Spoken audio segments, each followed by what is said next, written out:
السلام عليكم ورحمة الله.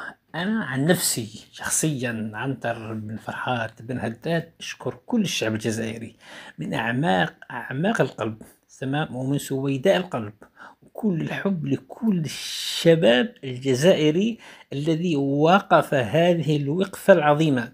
أنت لما تقف وتنتصر لمبادئ الجزائر ما تظنش نفسك أنك ترد على بنت، لا، هذا شرف، هذا رقم واحد. المهم والأهم والشيء اللي مش عارفينه الناس أنه بهذا الموقف الشبابي البطولي قد أبعدنا خطر داهم على الجزائر.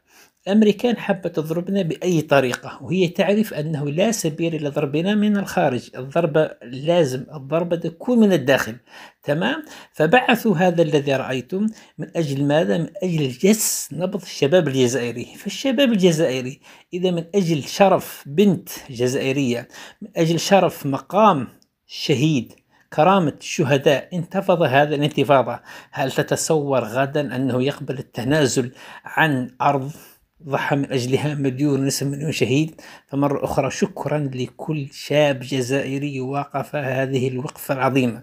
واعلم أخي أنك بهذه الوقفة أنت ماكش ترد على البنت، إنما أنت تدفع في عدوان قائم، عدوان حقيقي ضدنا، إنما أنت تنتصر لمبادئ الشهداء.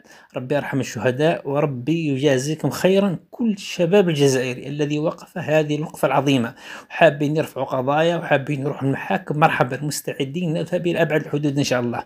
تحيا الجزائر، وربي يرحم الشهداء وربي يحفظ الشباب الذي وقف هذه الوقفة العظيمة. السلام عليكم.